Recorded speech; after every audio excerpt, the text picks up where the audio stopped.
What's up guys, welcome back to another video. Today I am going to be showing you my favourite redstone contraptions. So without further ado, let's get right into it. Number one is it is called a toggle flip-flop. So I'll show you what it does. So I click this button, it spits out that redstone block over there, and it powers the lamp. I press the button again, it sucks it back in, and it depowers the lamp. The way this works is I press the button, it powers this redstone. It can't be that, it has to be the full one, it can't be the small one. Then underneath here, there is a piston that powers the piston, but it also sends power, it also powers this block, and this takes the output from this block, powers this piston, and spits that out, like this. As you could expect, this can be used in many a redstone contraption, and it can also be used just to decorate a nice house. In Minecraft you can make lights that come on with a button instead of a lever. So that is all for that one. Number two. So for number two we have the double piston extender. You might have seen this before. It's very useful in piston doors. So the way this works is you flip the lever and it shoots the redstone block, the wall or whatever block you have out there, and it doesn't have I've forgotten now. Well, it doesn't have to be magenta, or it can be any block. And the way it works is this. First of all, this gets powered, but there's nothing there. Let's depower it. It's just that block there, so it just powers that. So you might be able to make something out of this. I don't know, but I don't know. Let's see. No, you can't use it. You can't use this for anything. But what it does basically is it powers that for when this comes along, so that powers. But first of all, this powers this piston, which pushes this out, and then that powers this piston, because this isn't powered yet, so that's not powered, because the pistons can't push powered pistons. So that's not powered, that pushes that piston out, that's already powered, so it pushes that piston out, which pushes that out. Then when you switch it off, it unpowers that, which sucks that piston in, because that would be out there. It will suck that in, and then so it will suck that in, and then this depowers, which sucks that in, and then this is still powered just for 2 ticks, and it powers this again just so it can bring that in. So look, let's watch this. So that's it in an action. So what happens so it does what I said. And that was number 3, ladies and gentlemen. Number 3.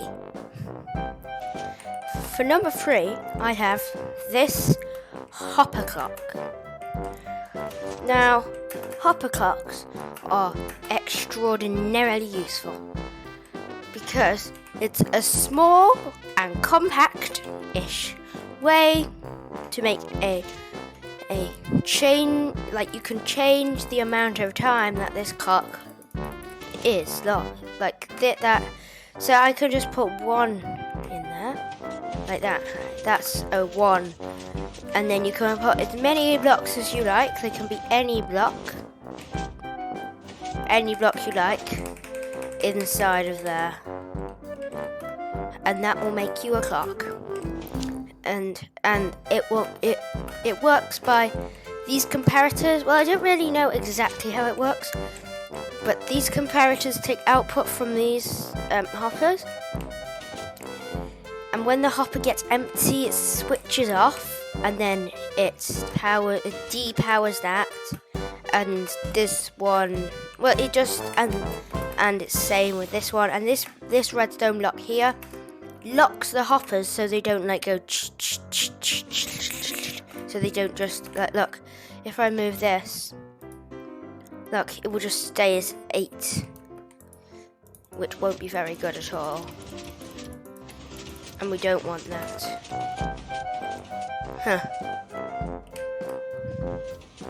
Look, that's pretending there's a block there. Oh, come on, get placed in. There we go. There we go. That should work now. And now, that's just a quite a good clock, because the clocks that I used to know used to be ginormous things using repeaters and stuff. So that one is done. Number 4. So for number 4 here, you might think this is just basically our toggle flip-flop here, just without the piston and the redstone block at the end. And if you do think that, you are correct, because that's what it basically is. But it actually, it's a bit like that, but it is something different. It is I think it's called a rising edge monostable circuit. So basically what it does, I press the button, you see that, and let me see, what can I use? This jungle door. See, that gives out a 1-tick pulse, and it's called a rising edge because it does it when the redstone is activated, not when it is deactivated. And I think there are also dual edge and falling edge. Falling edge is when the redstone is deactivated, it does the thing. And then a dual edge, I think, is done. It's when it does, I think, guessing from the name, does it when it's activated and when it's deactivated. So that was a quick and easy one, but that was my number 4. Number 5. So number 5 was a tricky one because there are 2 variants of this. First of all, there's this one, which is easier to be, which is toggleable by default. And then there is this one here, which is toggleable either if you have some piston as action happening, or if you invert the signal and have a lever. Or if you have a lever like that. Like that. Oh, not that. Like that to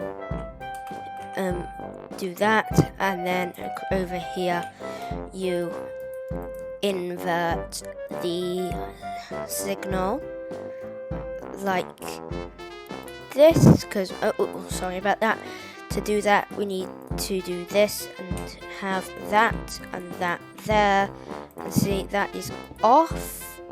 And then, but it doesn't work actually. That I don't think there's a way to make this toggleable, off toggleable. So they both have their uses. This is for, say you want a always on one, unless you add some piston action in, of course. So these will both go at the same time. Okay, so see, you have to have some piston action for that one, but for this one you do not. So basically it depends what you want to do. If you want an always on clock, or if you want a toggleable clock. It is up to you which one you choose. Did I forget this one? I think I did.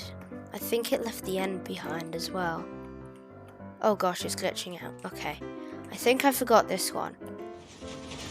Oh gosh, it's loud. I think I forgot this one. It's actually six of my favourite redstone contraptions. Because there's those 5. 1, 2, 3, 4. Hey, no, that's only. Oh, yes, that is 5. And then there's this. Oh, gosh. And then there's this one up here, and it left the end behind.